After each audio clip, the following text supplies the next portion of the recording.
is it bigger, but it can buy more too, because those wage increases are exceeding inflation. So that's actually increased about 1% now, a little over 1%. So that's a stark contrast, a decline of 4%, an increase of 1%. I mean, it really is amazing what a difference an administration can make. And so what accounts for that? I mean, what accounts for both those changes?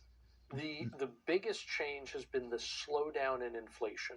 Prices are not rising anywhere near as fast as they did under Biden. In fact, prices right now under Trump are growing at an annualized rate of less than 2%, which is phenomenal. It's about 1.4%, which is less than the 1.8% that they averaged from about mid-2009 until the end of 2020. That was essentially the end of the Great Recession all the way until Biden took office. So that averaged, it was an annualized 1.8%. Conversely, Biden takes office, his first 18 months, inflation is an annualized 8.6%. That's terrible.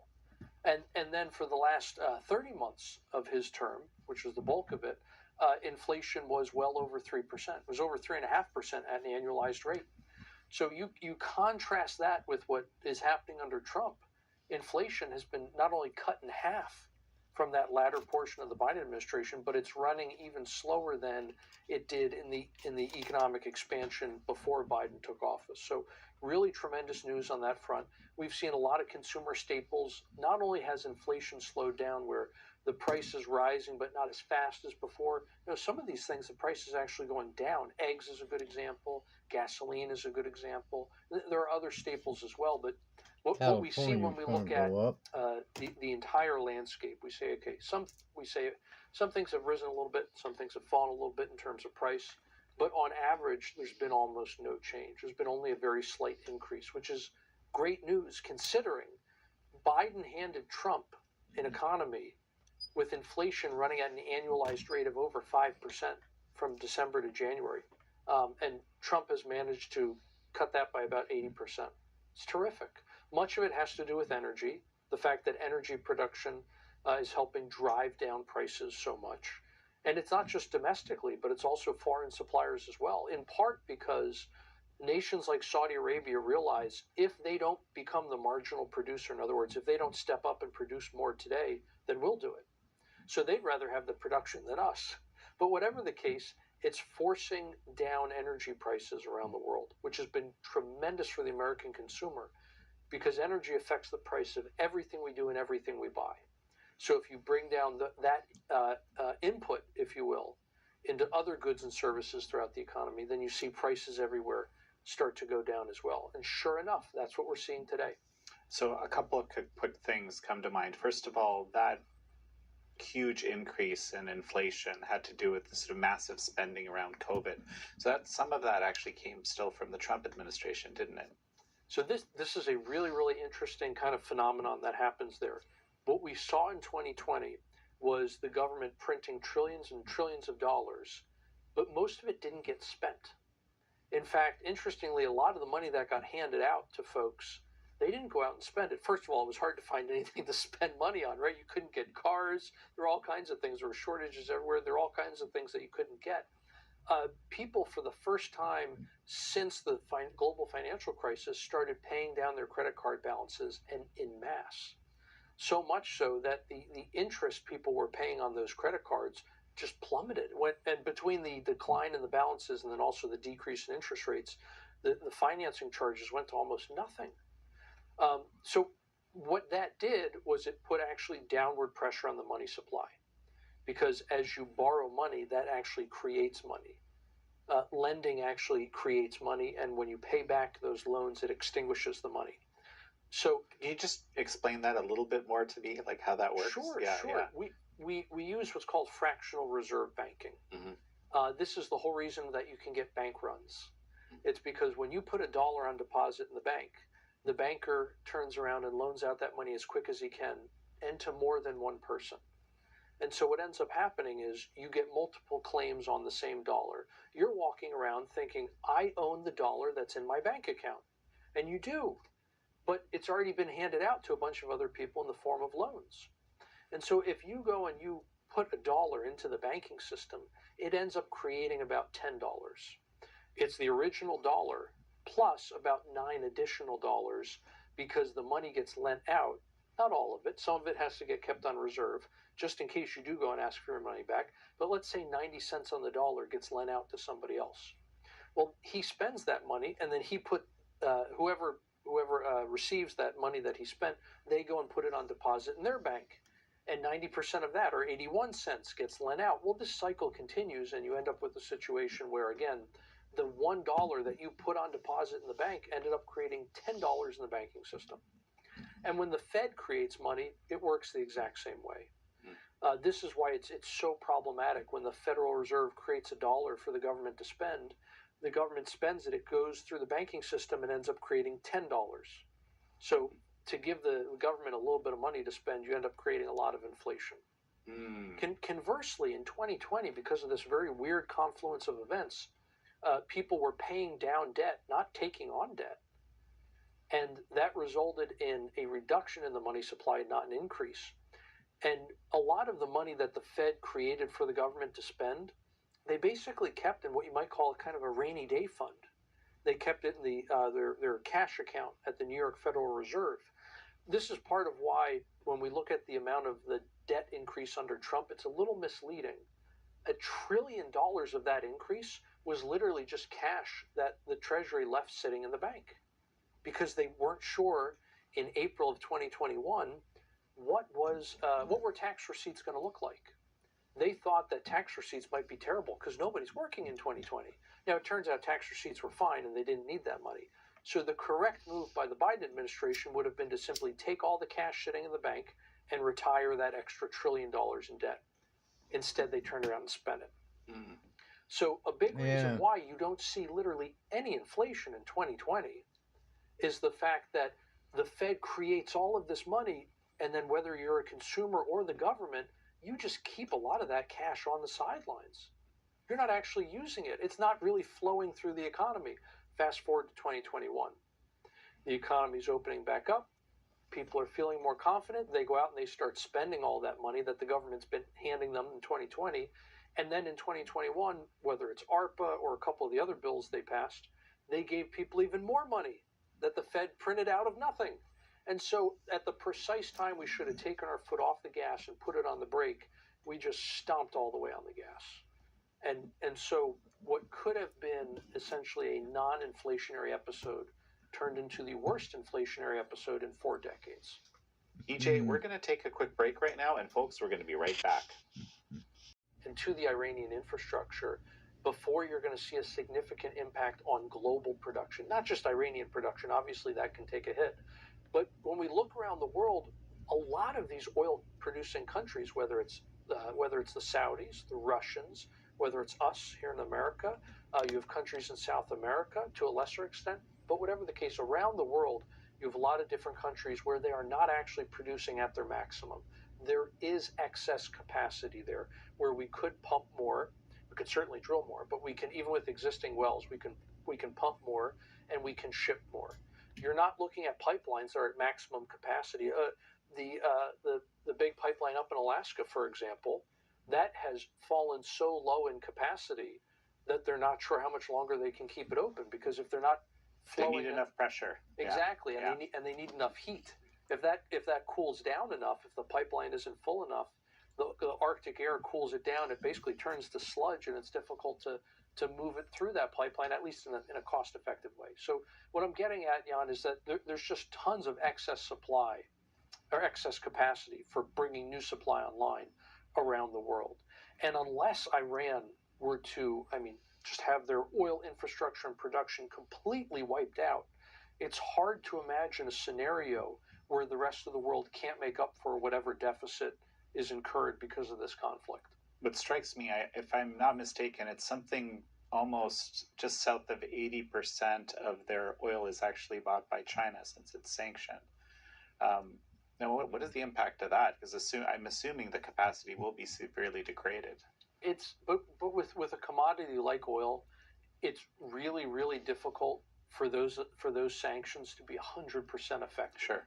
Right? There's absolutely nothing that stops somebody like China from buying all of that oil and then just reselling it somewhere else. So again, it's very very difficult. This is part of the problem with Russia, for example. All of the oil sanctions on Russia and why they were completely ineffective. Mm-hmm. It was the fact that you had countries, ironically, in the southeastern Pacific, who were buying all of this Russian oil and then selling it, and all of a sudden, Chinese imports of of oil from Indonesia were something like 4 or 5 or 600% beyond Indonesia's capacity. So it was obvious what was happening, right? Indonesia had to have been getting the oil from somewhere else to then resell it to the Chinese Communist Party. So you raise, kind of one of my favorite topics right now of late, and that's the concept of transshipment.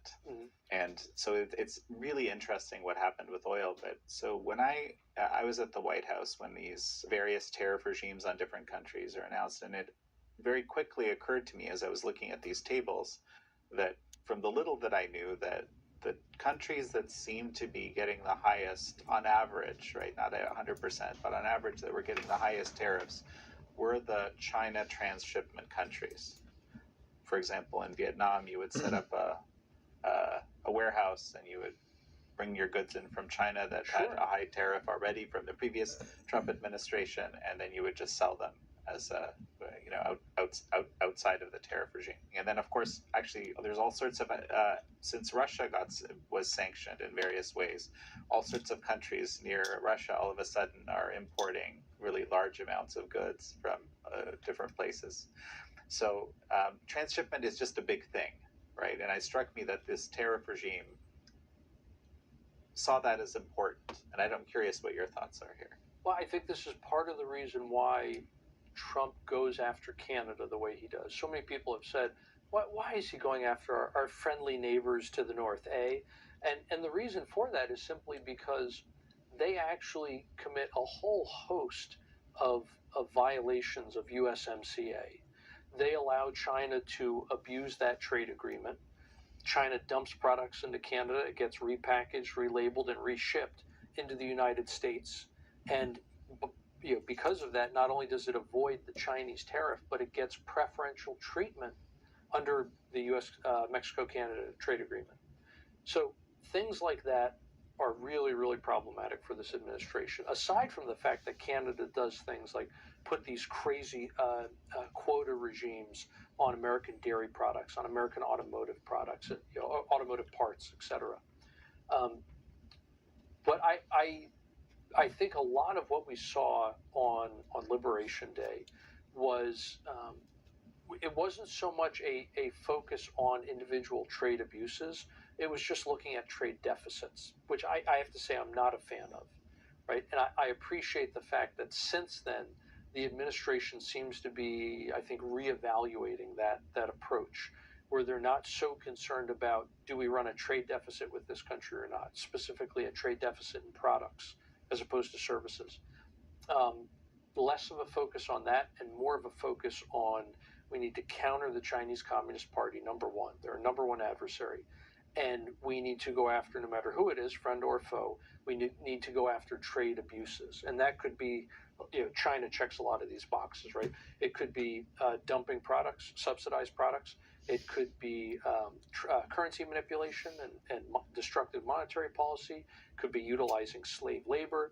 It could be abusing country of origin provisions and the transshipments that you're talking about. A whole host of different things. Mm-hmm. So there is some kind of a deal from what we've heard with Communist China as we speak. I mean, the question I keep asking myself, is it possible to even have a deal, in your opinion? Mm-hmm. I mean, I guess my experience of 25 years of watching China tells me that it's impossible to have a good faith agreement with the Right. Chinese Communist Party. Right. But, what do you make of this deal? Two things. The first is that because we don't have any details yet on it, like any real specifics, it's difficult to see how it's different from the status quo. I want to withhold judgment on it from that standpoint. Mm-hmm. That's not to say there isn't anything different. I just haven't seen those details yet. So we'll wait and see. Hopefully it's an improvement over the status quo and not simply the status quo or, heaven forbid, making things worse. To your point, though, on how we can't trust the CCP, if you look at all of the agreements and all of the deals from the first Trump administration, China followed through on precisely none of them, not a single one. And because of COVID, we saw a lot of waivers and things, right? Because getting supply chains normalized was the only priority.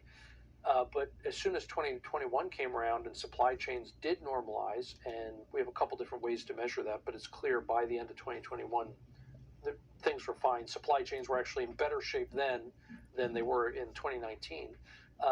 But what we saw was the Biden administration that had no interest whatsoever in actually going after the CCP for any of these violations.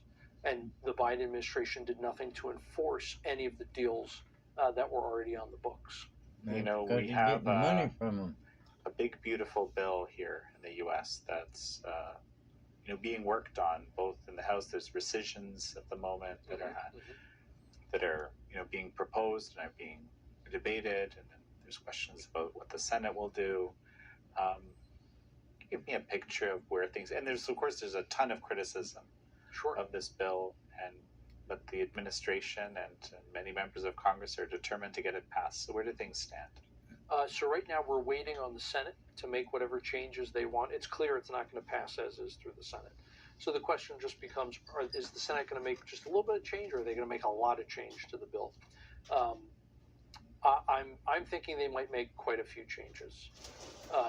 It's not as if they're going to scrap it and rewrite the whole thing, but I think some pretty substantive changes for a couple of reasons. One, the massive increase in the state and local or SALT tax deduction. That state and local tax deduction, it has certain constituencies in the House. Can I jump in? Why don't, for the benefit of those who are not kind of in the know, what is this bill? Oh, sure. So this is essentially, it's what we call a reconciliation bill. And it's basically trying to finance the government for a decent period of time. And it looks at a 10-year budget window. Simply because those are the rules. We use a 10-year budget window.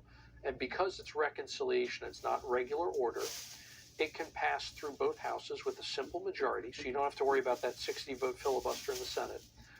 But it comes with a lot of caveats. For example, we can't be making changes to discretionary spending. We can only be looking at mandatory spending. If you do change spending, if you do change taxes, it has to be neutral over that 10-year budget window that we mentioned. So it's pretty constrained. And this is where, when guys like Elon Musk get very angry the bill doesn't cut enough, he's got a point. But you also need to understand there's a lot of spending that's off limits in this bill. You can't cut it no matter how much you want to.